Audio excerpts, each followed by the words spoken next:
नमस्कार मित्रांनो, स्वागत आहे तुमचं माझ्या मी प्रवासी यूट्यूब चॅनलमध्ये.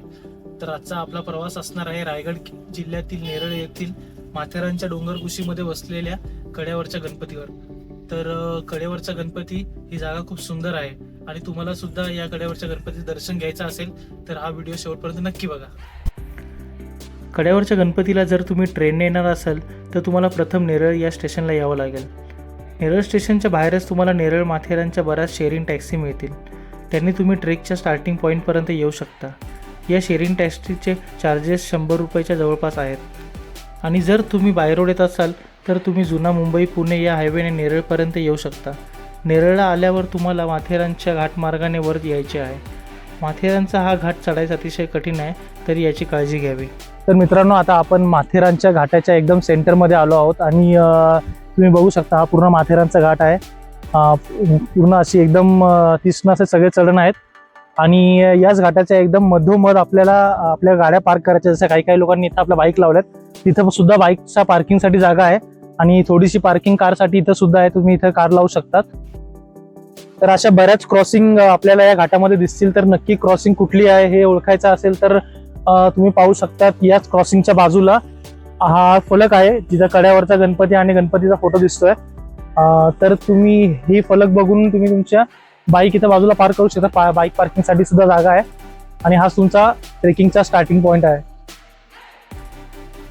तर मित्रांनो, आजच्या ट्रेकमध्ये आपल्यासोबत आहे संतोष आणि सनी. तर चला आपण आता ट्रेकची सुरुवात करतोय.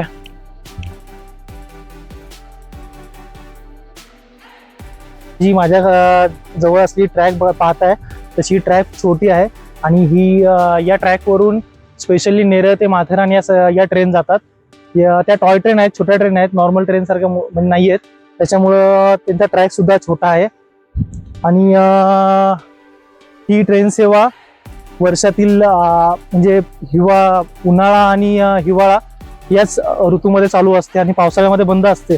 त्याचं कारण असं की बरीच अशी ही डोंगर असतात आणि डोंगरावरून दरडी खाली कोसळतात आणि किंवा या ट्रॅकच्या खालची माती कधी कधी वाहून जाते जास्त पाऊस असल्यामुळे. त्या कारणाने ही ट्रेन सेवा पावसाळ्यामध्ये बंद असते.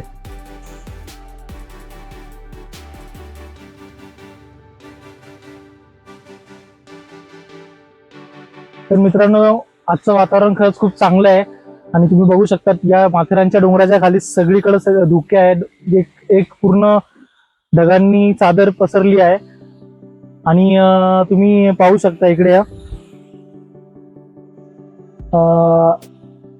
या दुकानच्या खाली आपल्याला नेरळ शहर दिसत आहे. मी हळूहळू झूम करून तुम्हाला दाखवतो. या संपूर्ण नेरळ शहरावरती ढगांनी चादर पसरली आहे. खूप सुंदर असं दृश्य आहे. नेरळ स्टेशनपासून सुरू होणारा माथेरानचा हा ट्रेन प्रवास खूपच सुंदर आणि रोमांचकारी आहे. सुमारे 21 किलोमीटरचा हा मार्ग सह्याद्रीच्या हिरव्यागार दऱ्या कपाऱ्यातून जातो. ट्रेन हळूहळू चढू लागते आणि प्रवासात तुम्हाला दाट जंगल, वळणावळणाचे घाट रस्ते, खोल दऱ्या आणि झाडीतून डोकावणारे धबधबे दिसतात. हा प्रवास साधारणतः 2 तासांचा असतो आणि ट्रेन अगदी निवांतपणे चालत असल्यामुळे प्रत्येक वळणावर निसर्गाची नवीन झलक डोळ्यात साठवता येते. पावसाळ्यात हा मार्ग अधिकच मोहक दिसतो. धुक्याने भरल्या डोंगर, पावसाच्या सरींमध्ये चमकणारी झाडी आणि वाहणारे छोटे छोटे झरे हा अनुभव अविस्मरणीय बनवतात. माथेरानची ही ट्रेन फक्त प्रवास नाही तर निसर्गाशी एकरूप होण्याची एक सुंदर सफर आहे. तर मित्रांनो, मगाशी मी सांगितलं होतं की माथेरानच्या ट्रेन या पावसाळ्यात बंद असतात. त्याचं हेच मोठं कारण आहे की हे अशा प्रकारच्या मोठ्या दरडी आहेत, ते सगळे दरड खाली कोसळतात आणि अशीच एक दरड खाली कोसळली होती आणि पूर्ण ट्रॅक खाली पडली होती. त्याचे काही तुम्ही पार्ट्स बघू शकता खाली पडलेले. हे ट्रॅक सुद्धा तुम्हाला दिसते ही वाली. तर आता सध्या त्याचं दुरुस्तीचं काम चालू आहे. इथे या डोंगराच्या मधून एक थोडे पाईप टाकून या ट्रॅकला खालून सपोर्ट देण्यात येणार आहे, जेणेकरून ही ट्रेन सेवा परत हिवाळ्यात चालू होईल. तर मित्रांनो, आता आम्ही कडेवरच्या गणपतीकडे जात असताना आम्हाला एक काका भेटलेत तर त्यांच्याकडून असं कळलं की ते रोज कडेवरच्या गणपतीला जातात आणि रोज तिकडे सकाळी जो पूजा करतात. हा त्यांचा डेलीचा रुटीन आहे. तर आपण थोडीशी माहिती त्यांच्याकडून कडेवरच्या गणपतीबद्दल जाणून घेऊया. काका, तुमचं नाव काय? राजेंद्र मनवे. राजेंद्र मनवे. हा. तुम्ही कुठे राहता? मी होतो नेरळला. नेरळला. होतो. तर यांनी तुम्ही बनवलाय तो राजाराम खडे. अच्छा हा, ते एक गाडीचे ड्रायव्हर होते. अच्छा त्यांना जात्यात रोज त्यांना दिसायचं हा. गणपती, पण त्यांना काय एवढं येऊ नव्हतं म्हणजे.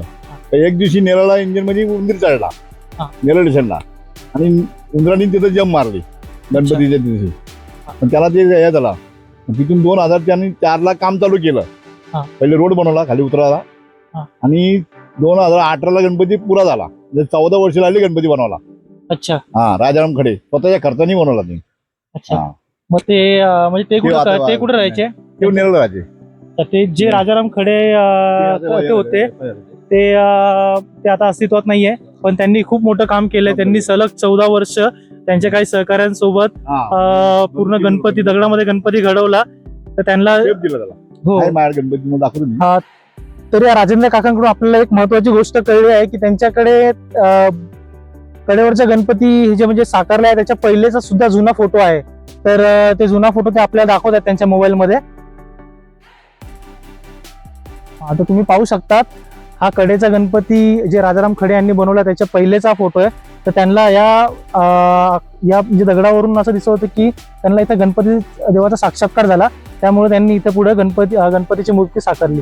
तर हा सध्याचा फोटो आहे कडेवरच्या गणपतीचा, आणि हा त्यांनी हा जुना फोटो आहे जिथं म्हणजे पहिले काहीच केलं नव्हतं. तर हा पूर्वीचा फोटो असा होता. खूप खूप धन्यवाद. आम्हाला एक खूप महत्वाची माहिती तुम्ही पुरवली त्याबद्दल.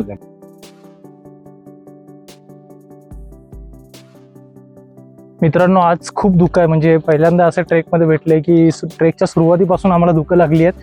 हे संपूर्ण दुःख आहे खाली शहराकडच्या भागातून वरती येतात आहे, आणि संपूर्ण माथेरानवरती हे दुःख जाणार आहेत.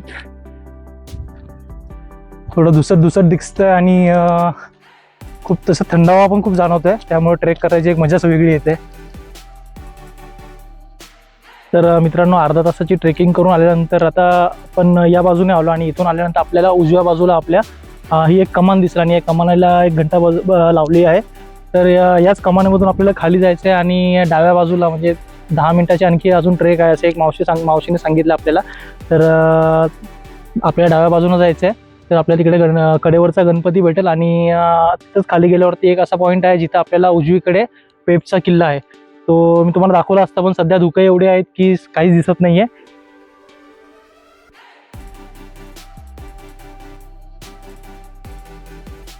ट्रॅक जवळच्या कमाने बसून आल्यानंतर काही पायऱ्या उतरल्यानंतर आपल्याला एक रूट भेटेल जो डावीकडे सुद्धा जातो आणि उजवीकडे सुद्धा जातो. मी जसं मगाशी सांगितलं होतं, उजवीकडचा रूट हा पेप किल्ल्याकडे जातो, आणि डावीकडचा रूट हा कडेवरच्या गणपतीकडे.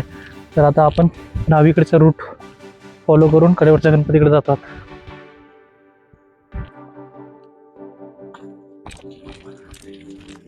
छत्रपती शिवाजी महाराज की जय. भवानी जय शिवाजी.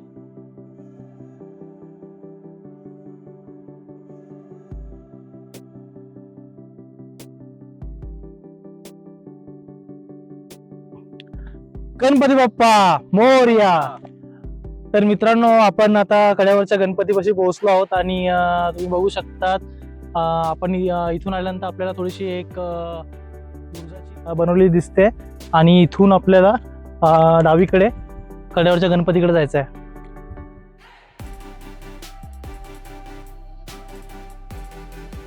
तर मित्रांनो, आपण आता गणपतीच्या मूर्तीजवळ पोहोचलो आहोत.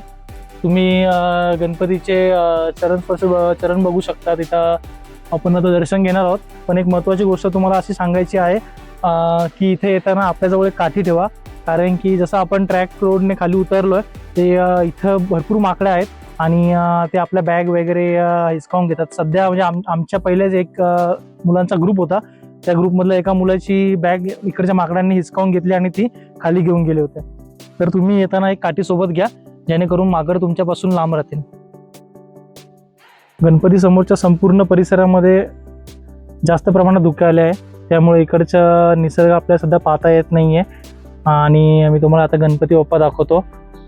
हे आपले उंदीर मामा मोदक घेऊन उभे आहेत. ते सुद्धा त्यांची मूर्तीसुद्धा ऑलमोस्ट 6 फुटाची आहे, 6-7 फुटाची. आणि गणपती बाप्पाची ही मूर्ती जवळपास 50 फुटाची आहे.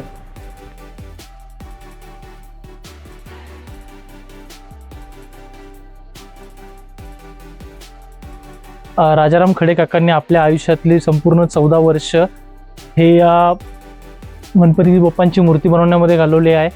तर खूप चांगलं कार्य त्यांनी केलं आहे. आणि तुम्ही बघू शकता खूप छान ही मूर्ती आहे. आणि तुम्हाला अजून एक गोष्ट दाखवायची अशी की या गणपती बाप्पाच्या मूर्तीच्या खाली आणखी एक गणपतीचं देऊळ आहे. गणपती बाप्पा मोरया. तर इथे सुद्धा आतमध्ये एक गणपती बाप्पांचं देऊळ आहे. तर ही गणपतीच्या खाली एक आणखी छोटं मंदिर आहे, त्याच्यामधली ही गणपती बाप्पांची मूर्ती. तर आपल्याला मगाशी जे काका भेटले राजेंद्र काका, ते रोज इथे येऊन पूजा करतात असं त्यांनी सांगितलं आपल्याला. तुम्ही पाहू शकता आतमध्ये दिवा सुद्धा चालू आहे. आणि जास्वंदीच्या फुलांचा हार सुद्धा गणपती बाप्पांना लावण्यात आला आहे. तर मित्रांनो, कड्यावरचा गणपती पाहून आता आम्ही ही जो ट्रॅक रोड आहे इथं आलो आहे. आणि इथून म्हणजे 5 मिनटं पुढे आल्या, तिथून त्या स्पॉटवरून पुढे 5 मिनटं आल्यानंतर आपल्याला हा एक पॉईंट लागतो. इथे लिहिलं आहे निसर्गाचा राजा कड्यावरचा गणपती. आणि इथं सुद्धा एक घंटा आहे. तर ह्या पॉईंटचं वैशिष्ट्य असं आहे की इथून आपल्याला कड्यावरच्या गणपतीचं समोरून दृश्य दिसतं पूर्ण. पण मी इथं सध्या 10-15 मिनटं वाट पाहिली आहे आणि तरी इकडचे धुकं काही कमी होत नाही आहे. तर त्यामुळे मी आता रिटर्न जाण्याचा निर्णय घेतला आहे. तरी मी तुम्हाला इथून कड्यावरच्या गणपतीचं दृश्य कसं दिसतं, म्हणजे कसं इथून दिसतो गणपती बाप्पा, ते तुम्हाला काही फोटोमध्ये दाखवतो.